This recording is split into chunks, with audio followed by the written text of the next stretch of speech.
बिस्मिल्लाहिर्रहमानिर्रहीम। I hope कि आप सब स्टूडेंट्स बिल्कुल खैर आफियत से होंगे। आज हम ग्राफिक डिज़ाइनिंग की क्लास नंबर 5 कोरल ड्रा की क्लास नंबर 2 जिसके अंदर हम सीखेंगे कि कोरल ड्रा के अंदर हम शेप्स वगैरह को किस तरह हैंडल कर सकते हैं और कुछ शॉर्ट कीज़ जो हम देखेंगे। जैसा कि हमने पिछली वीडियो के अंदर सीखा कि हमने कोरल ड्रा को किस तरह इंस्टॉल करना है और उसके अंदर कुछ बेसिक स्टेप्स के हमने उसको न्यू डॉक्यूमेंट किस तरह उसके अंदर लेना है। आज हम कोरल ड्रा की क्लास नंबर 2 स्टार्ट करेंगे। सबसे पहले मैं अपना कोरल ड्रा ओपन कर लेता हूँ। यहाँ से मेरे पास कोरल ड्रा 2020 ओपन हो गया और यहाँ पर क्लिक करके मैं न्यू डॉक्यूमेंट, उसके बाद ओके।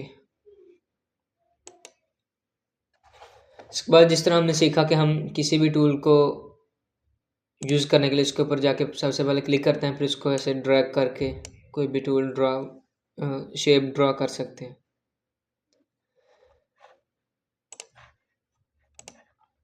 ये है हमारे पास रेक्टेंगल।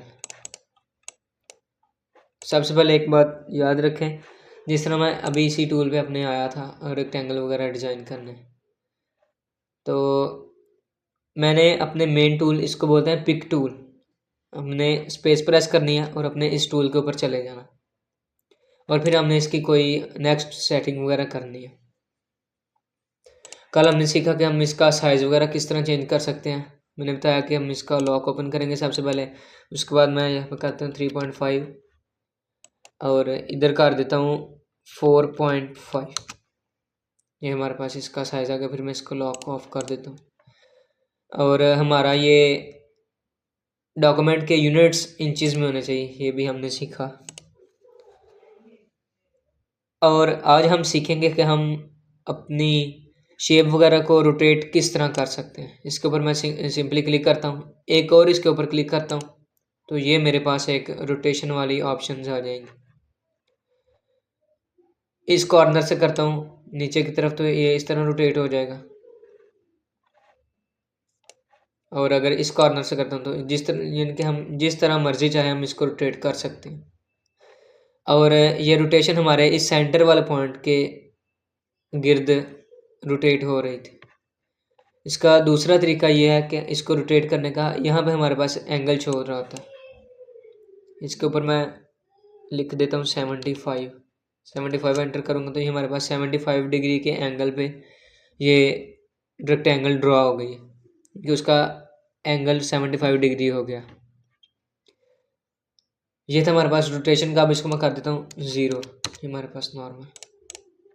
इसके बाद एक और ऑप्शन है इसके अंदर स्क्यू, जिस तरह ये हमारे पास ये एरोज, इसके ऊपर क्लिक करता हूँ, डबल एरो इसके ऊपर। अब मैं इसको ऊपर वाले एरो के ऊपर क्लिक करके इस तरह ड्रैग करता हूँ, इस तरफ थोड़ा सा करता हूँ तो ये स्क्यू की शक्ल में आएगा। इस ऑप्शन को बोलते हैं स्क्यू। ये नॉर्मल इतनी ज़्यादा यूज़ नहीं होती, वैसे इस ऑप्शन का आपको लाजमी पता होना चाहिए, इंटरव्यूज़ वगैरह में इस तरह के सवाल पूछे जाते हैं। और अब इसको मैं नॉर्मल कर देता हूँ, ये हमारे पास नहीं, ये हमारे पास तकरीबन नॉर्मल हो गई, थोड़ा सा फ़र्क है लेकिन कोई बात। अब ये हमारे पास जो सेंटर पॉइंट है, अब अगर इसको मैं पकड़ के इस कॉर्नर पर लेके आता हूँ और इसको मैं इस तरह करके रोटेट करता हूँ तो आप देख सकते हैं हमारे पास ये जो सेंटर वाला पॉइंट था इसके गिर्द ये सारा घूम रहा है। और अगर यही सेंटर पॉइंट मैं सेंटर में ले आता हूँ तो ये इस सेंटर के गिर्द घूमेगा। कंट्रोल Z करके हम इसको अंडू कर लेते हैं अपना किया हुआ वर्क बैक करने के लिए। ये थी हमारे पास स्क्यू और रोटेट की ऑप्शन। और इसके अंदर एक मज़ीद ऑप्शन है, इसको मैं कर देता हूँ 0, एंगल हमारे पास 0 डिग्री। अगर मैं कंट्रोल पकड़ के रोटेट करूँगा तो ये 15 डिग्री के एंगल पर रोटेट करेगा। जिस तरह मैंने इसको इस तरफ रोटेट किया तो ये 360 में से 15 माइनस होकर 345 हो गया, यहाँ पे लिखा नज़र आ रहा है। मैं इसको कंट्रोल Z करता हूँ, दोबारा इस तरफ करता हूँ, देखें 15, 30, 45, 60, फिर 75, फिर 90, इस तरह करके। अगर हम कंट्रोल पकड़ के करेंगे तो ये 15 डिग्री के एंगल पे रोटेट करेगा, और ये हमारे पास जो है सेंटर पॉइंट है, इसके गिर्द घूमेगा। हर चीज़ जिस तरह अपने मरकज़ के गिर्द घूमती है, इसी तरह ये भी, ये हम इसका मेन सेंटर वाला पॉइंट इसका मरकज़ है, और ये इसके साइड्स पे ये घूम रहा है। उसके बाद है नेक्स्ट हमारे पास ऑब्जेक्ट की प्रॉपर्टीज़। ऑब्जेक्ट की प्रॉपर्टीज़ दो टाइप्स की होती हैं, एक इसके सेंटर में कलर, इसके अंदर फिल वाला, और इसके आउटसाइड पे ये बॉर्डर लाइन, इसको बोलते हैं आउटलाइन। नेक्स्ट हम इसको आउटलाइन ही डिक्लेयर करके बोला करेंगे। अब मैं माउस से लेफ़्ट क्लिक करता हूँ तो इसके अंदर जिस कलर के ऊपर क्लिक करूँगा, लेफ़्ट क्लिक शेप सेलेक्ट करके लेफ़्ट क्लिक करूँगा तो इसके अंदर वो वाला कलर फिल हो जाएगा। अगर मैं इसकी आउटलाइन के ऊपर कलर करना चाहता हूँ तो उसके लिए मैं राइट क्लिक करूँगा, जिस तरह येलो के ऊपर करता हूँ तो इसकी येलो की आउटलाइन ये वाली हो गई, येलो कलर। अगर मैं फिर को चेंज करता हूँ, इसके अंदर ब्लैक कलर कर देते हैं और रेड आउटलाइन, इस तरह। ये कोई भी ऑब्जेक्ट, पिक्चर वगैरह नहीं जो हम बाहर से इंपोर्ट करके लेके आते हैं वो नहीं, बाकी जो भी चीज़ ड्रा करते हैं, हम डिज़ाइन करते हैं कोरल ड्रा के अंदर, या आगे हम इलस्ट्रेटर वगैरह के अंदर, फोटोशॉप के अंदर डिज़ाइन करेंगे, वो उसकी दो प्रॉपर्टीज़ हुआ करेंगी, एक उसकी फिलिंग वाली ऑप्शन और दूसरी इसकी आउटलाइन। उसके बाद आ जाता है इसकी डुप्लीकेशन। हम इसको किस तरह डुप्लीकेट कर सकते हैं। इसका मैं कलर वाइट और आउटलाइन ब्लैक कर देता हूँ, साइज थोड़ा सा छोटा, ताकि हमारे पेज के अंदर कंप्लीट हो जाए। ये आ गया। अब इसको मैं डुप्लीकेट करता हूँ, इसको मैं उठा के जहाँ पे जाके मैंने डुप्लीकेट रखना है, यानी कि जहाँ पे जाके मैं अपनी दूसरी कॉपी रखनी है, उसके ड्रैग करके क्लिक करके लेके जाना, और साथ ही राइट क्लिक भी प्रेस कर देना। जब भी मैं राइट क्लिक प्रेस करता हूँ, छोटा सा आप देख सकते हैं साथ प्लस आ गया, इसका मतलब है डुप्लीकेट हो रहा है। इसको ऊपर मैं अब छोड़ देता हूँ, ये डुप्लीकेट हो गया। और अब इसको मैं मज़ीद डुप्लीकेट करता जाता हूँ, जितना मर्जी आप डुप्लीकेट करते जाओ। लेफ़्ट और राइट दोनों इकट्ठे बटन प्रेस करने से, माउस से, कोई भी कीबोर्ड से आपने बटन यूज़ नहीं करना, जो सिर्फ आपने लेफ़्ट और राइट दोनों इकट्ठे बटन प्रेस करते हैं।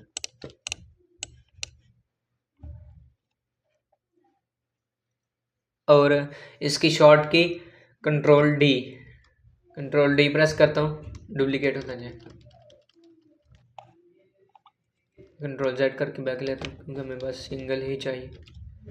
ये हमारे पास आ गया। अब इसके बाद है मिरर। इस तरह मैं आपको चेक करवा देता हूँ। वैसे अभी हम यहाँ से इंटरेक्टिव फिल लेके इसको कर देते हैं फिल। आपने अभी इसको यूज़ नहीं करना, ये मैं डिटेल से नेक्स्ट क्लासेस में आपको बताऊंगा, सिर्फ आपको बताने के लिए कि इसको मिरर हम किस तरह कर सकते हैं। इसके आउटलाइन में ख़त्म कर देता हूँ।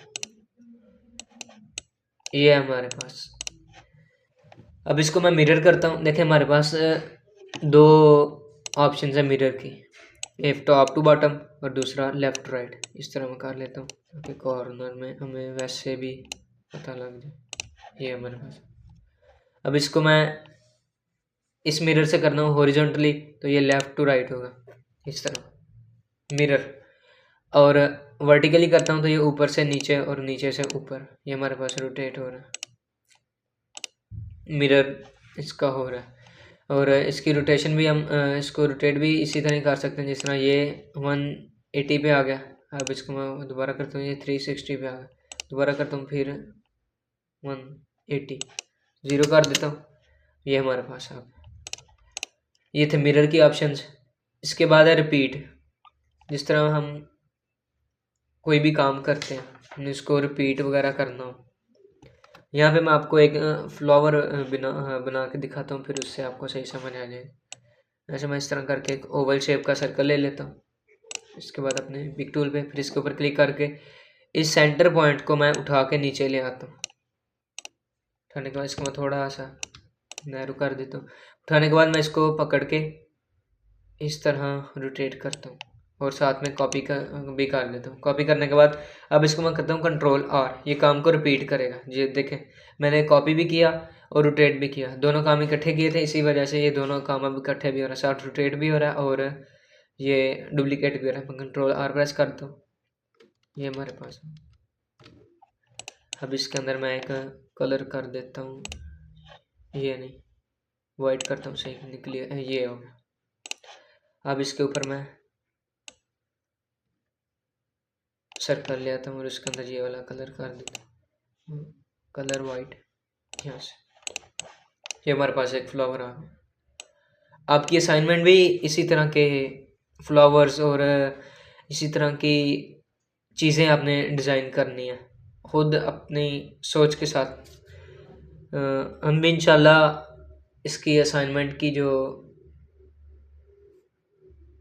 इसकी जो असाइनमेंट है उसका आपको बता देंगे कि कौन सी आपने असाइनमेंट करनी है। बाकी आपने इस तरह करके प्रैक्टिस करेंगे तो फिर ही ग्राफिक डिज़ाइनिंग आप समझ सकेंगे और सीख सकेंगे।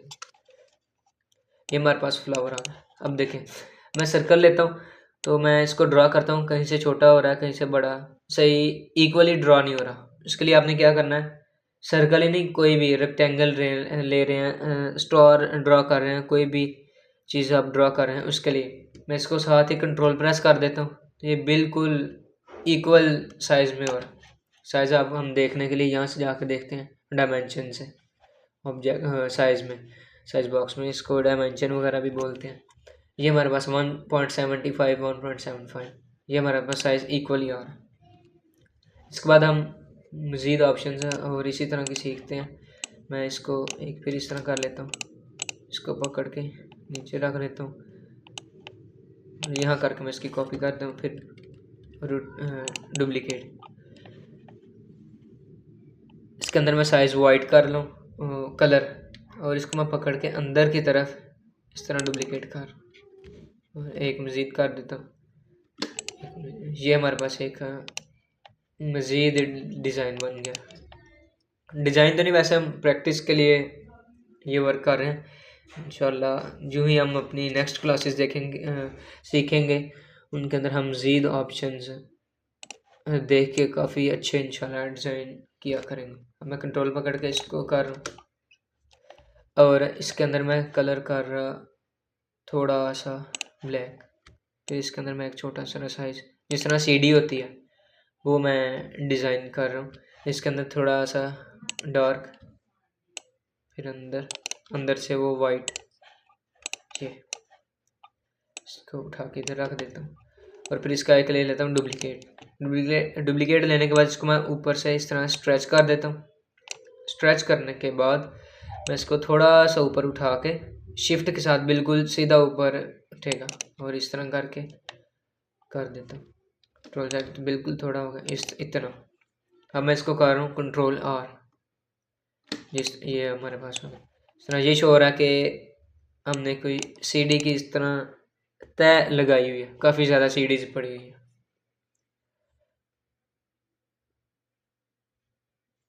और अब हम अपनी नेक्स्ट ऑप्शन को देखते हैं। इसको मैं कर दूँ सबको डिलीट। जिस तरह हम इन पेज के अंदर अपनी फाइल को सेव कर सकते थे, इसी तरह इसके अंदर भी हम अपनी फाइल को सेव कर सकते हैं कंट्रोल एस प्रेस करने के साथ। अब ये हमारे पास प्लेस पूछ रहा है कि आपने कहाँ पे इसको सेव करना है, तो उसके लिए मैं इसको डेस्कटॉप भी कर रहा हूँ और मैं कर रहा हूँ क्लास 2 एंड ये हमारे पास सेव हो गया। और एक बात ज़हन नशीन कर लें कि कोरल ड्रा 2020 की फ़ाइल अगर हम कोशिश करें कि कोरल ड्रा 2019 यानी कि 2019 के अंदर भी ओपन करने की, तो ये बिल्कुल भी ओपन नहीं होगी।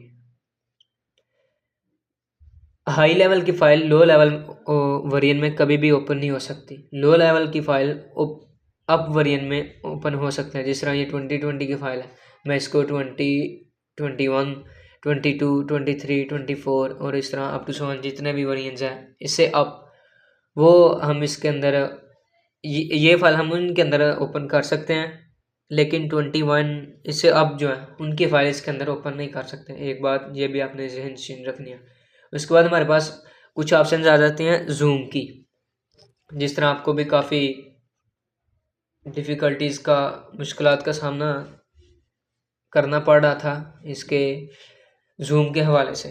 एक तो मैंने पहली क्लास में ही तरीका बता दिया था कि हमने स्क्रॉल को जितना जूम करेंगे, जितना आगे की तरफ करेंगे उतना जूम होगा, और जितना पीछे की तरफ करेंगे उतना जूम इन। मैं इसको कर दूँ Ctrl+Z, ये हमारे पास बना, और मैं इनको पेज से उठा के बाहर, और इसको भी पेज से बाहर रख देता हूँ, इसको इधर कर देता हूँ। अब हमारे पास ऑप्शन जो सबसे पहले आ रही है वो है F2 जूम करने के लिए। मैं F2 प्रेस करता हूँ, हमारे पास ये जूम की ऑप्शन आ गई है।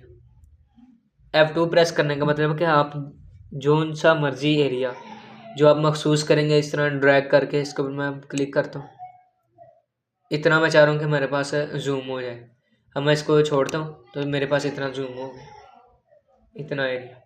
अब मैं F3 प्रेस करता हूँ तो ये जूम आउट होगा पीछे की तरफ, F3 करने से। ठीक है, जितना मैं करता जा रहा हूँ वो मज़ीद हो गया। और अगर हम चाहते हैं कि जितनी भी चीज़ें हमारे पेज के ऊपर हैं, जिस तरह मैं अब यहाँ करना ज़्यादा बड़ा हो गया, ये छोटे छोटे आपको रेक्टेंगल्स नज़र आ रही होंगी। अब मैं चाहता हूँ कि मैं जितना भी मेरे डॉक्यूमेंट के अंदर वर्क हुआ मैं सबको देखूँ। उसके लिए आपने सिंपली प्रेस कर देना है F4 प्रेस करते साथ ही आपको जितने भी डॉक्यूमेंट के अंदर शेप्स वगैरह जितना भी आपने डिज़ाइन किया वो सारा आपके सामने आ गया। F4, अभी तक हमने 3 ऑप्शन सीखी। F2 हम किसी मखसूस एरिया को जूम आउट जूम इन करने के लिए, करीब करने के लिए, जिस तरह मैं इस स्टोर को कर देता हूँ F2 प्रेस करके इसको, और F3 जूम आउट पीछे करने के लिए एक एक स्टेप, और फुल प्रीव्यू उसके लिए है F4। इसके बाद ऑप्शन आ जाती है F9। मैं इसको F9 प्रेस करता हूँ तो ये मेरे पास और सॉफ्टवेयर यूज़ हो रहे हैं इस वजह से। यस,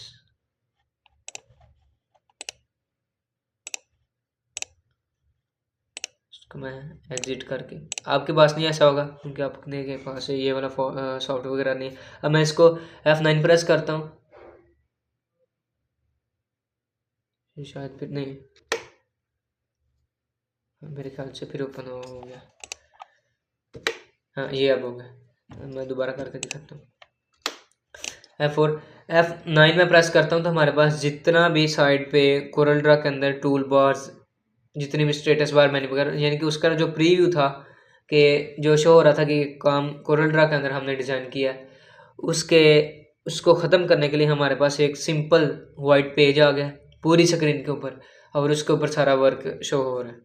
मैं इसको ख़त्म करने के लिए, जो अब हम अपना कोई डिज़ाइन वगैरह कंप्लीट कर लेते हैं तो कस्टमर वगैरह को डिज़ाइन चेक करवाने के लिए हम इस तरह F9 प्रेस करके उसको पूरा प्रीव्यू दिखाते हैं ताकि उसकी समझ में आ जाए कि हमने किस तरह का डिज़ाइन किया, और अगर कोई चेंजिंग वगैरह है तो हम उसको चेंज कर देते हैं।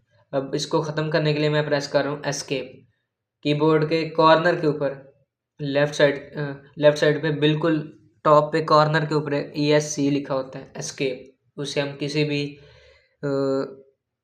काम में अगर वर्क कर रहे हो तो हम उससे एग्ज़िट होने के लिए हम यूज़ करते हैं एस्केप का बटन। जैसे मैंने F9 प्रेस किया था तो मैं इसको एग्ज़िट करने के लिए एस्केप का बटन यूज़ कर रहा हूँ। अब मैं इन सबको डिलीट कर रहा हूँ,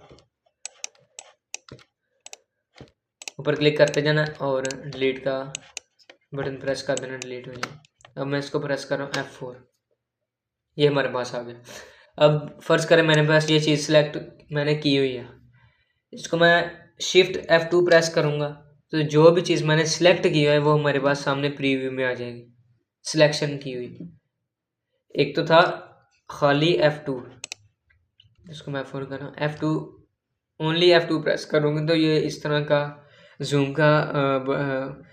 जूम वाली ऑप्शन होगी, और जहाँ से मैं मखसूस एरिया सेलेक्ट करूँगा तो फिर वो जूम हो जाएगा। F4 दोबारा प्रेस कर दो। लेकिन शिफ्ट F2 के अंदर इस तरह की ऑप्शन बिल्कुल भी नहीं है। मैं कोई भी चीज़ अपनी सिलेक्ट करता हूँ, जिस तरह मैं इसको सिलेक्ट कर रहा हूँ, शिफ्ट F2 प्रेस करता हूँ तो ये जूम हो गई हमारे पास, पूरे पेज के ऊपर, पूरी स्क्रीन के ऊपर हमारे पास ये शो हो रही है।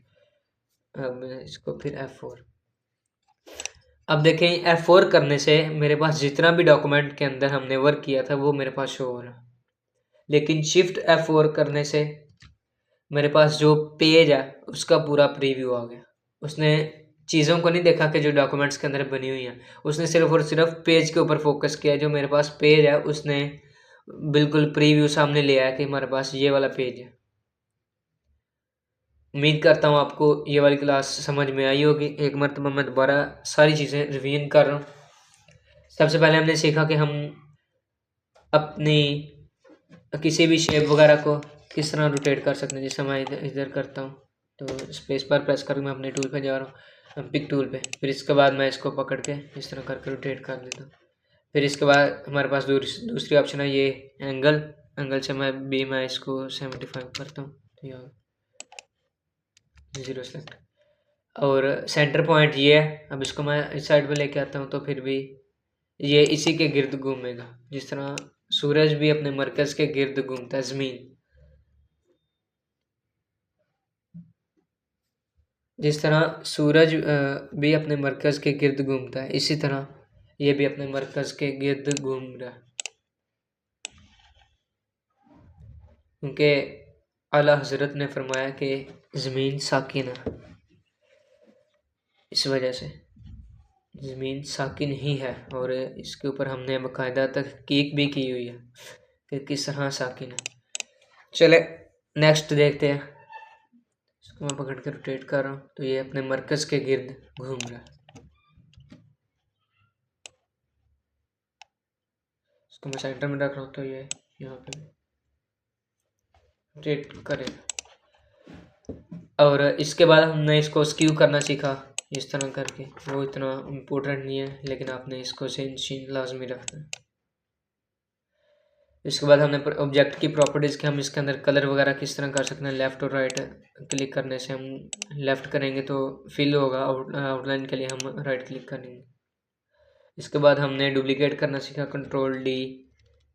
और दूसरा तरीका था इसको ड्रैग करके हम यहाँ भी जाकर हमने डुप्लिकेट करना है, लेफ़्ट और राइट। ये लेफ़्ट और राइट जो माउस से क्लिक है ये बेहद इस्तेमाल होता है, आपने इसको याद रखना है। सर मैं डुप्लिकेट कर रहा हूँ, मैं इसको डिलीट कर दूँ। उसके बाद हमने मिरर करना सीखा। ये हमारे पास इसका एक तो तरीका हमारे पास था ये हॉरिजॉन्टली, दूसरा अगर वर्टिकली है तो ये वाला। दूसरा तरीका इसके ऊपर, इस पॉइंट के ऊपर आके मैं इसको हॉरिजॉन्टली करने लगूँ, इस तरफ से इस तरफ। इसको मैं फिर वो ये कर देता हूँ। अब मैं कंट्रोल पकड़ के और इस पॉइंट के ऊपर लेफ़्ट क्लिक करके मैं इस तरह इसको ड्रैग करता हूँ तो ये इस तरह मिरर हो जाएगा। और इस तरह फिर डुप्लिकेट भी हम कर सकते हैं। और अगर एक से ज़्यादा चीज़ें सेलेक्ट करनी है तो उसके लिए हम शिफ्ट प्रेस करेंगे तो ये दो चीज़ें सेलेक्ट हो गई। मैं इसको दोबारा करता हूँ इस तरह। इसको मैं करता हूँ इधर मिरर, फिर मैं इसको नीचे की तरफ करूँगा तो कंट्रोल पकड़ के सबसे पहले हमने मिरर किया, उसके बाद हमने शिफ्ट पकड़ के इसको दूसरी चीज़ अपनी सेलेक्ट की। हम शिफ्ट के साथ जितनी मर्जी आप चीज़ें सेलेक्ट करते जाएं, कोई भी फ़र्क नहीं पड़ता। दूसरा हमने कंट्रोल पकड़ के इसको नीचे की तरफ मिरर कर दिया तो ये भी हमारे पास एक ओपन, वो जो पम्फलेट वगैरह होता है उस तरह की शेप ड्रा हो गई है। इसके बाद हमने रिपीट करना भी सीखा। कंट्रोल-R प्रेस करने से हम कोई भी चीज़ ड्रा करते हैं, इस तरह ये मैं अब ड्रा कर रहा हूँ इस तरह, तो मैं कंट्रोल-R प्रेस करूँगा तो ये रिपीट होता जाएगा। इसको डिलीट कर रहा हूँ। उसके बाद हमने जूम इन जूम आउट वाली ऑप्शन को सीखा, वो भी आपने जहन शीन रखनी है, वो बेहद यूज़ होती है। उसके बाद एक और ऑप्शन है, वो भी आप जहन में रख लें। ये मेरे पास बाहर पड़ा हुआ है, इसको थोड़ा सा बड़ा कर देता हूँ। मेरे पास इस तरह बाहर पड़ा हुआ है, पेज से बाहर। इसको मैं चाहता हूँ कि पेज के बिल्कुल सेंटर में आ जाए। अब मैं यहाँ से ला के इसको कैसे पता चलेगा कि ये सेंटर इसमें कौन सा, ऊपर से नीचे फिर लेफ्ट राइट, इस तरह इसका सही नहीं पता चलेगा। मैं इसको सिलेक्ट करके पी प्रेस करूँगा, ओनली पी, कंट्रोल पी या शिफ्ट पी ने, सिर्फ और सिर्फ आपने पी प्रेस करना, तो ये सेंटर में आ जाएगा। उसके बाद मैं जूम वाली ऑप्शन दोबारा रिपीट कर रहा हूँ। F2 करने से आपको मखसूस एरिया जूम करेगा। उसके बाद F3 से एक स्टेप बैक, F4 से जितना भी डॉक्यूमेंट के अंदर प्रीव्यू है वो सारी चीज़ें व्यू करेगा। उसके बाद शिफ्ट F2, जो आपने चीज़ सेलेक्ट की हुई है, जिस तरह मैं इसको सेलेक्ट कर लूँ, शिफ्ट F2 प्रेस करूँ तो वो आ जाएगी। शिफ्ट F4 करूँगा तो जो हमारे पास पेज है उसका प्रीव्यू आ जाएगा। उम्मीद है स्टूडेंट्स आपको ये आज की क्लास समझ आई होगी। किसी भी किस्म का क्वेश्चन आप कमेंट सेक्शन में पूछ सकते हैं, और चैनल को ज़्यादा से ज़्यादा शेयर करें ताकि और भी लोग इससे मुस्तफ़ीद हो सकें। अपना ख्याल रखिएगा। अल्लाह हाफिज़।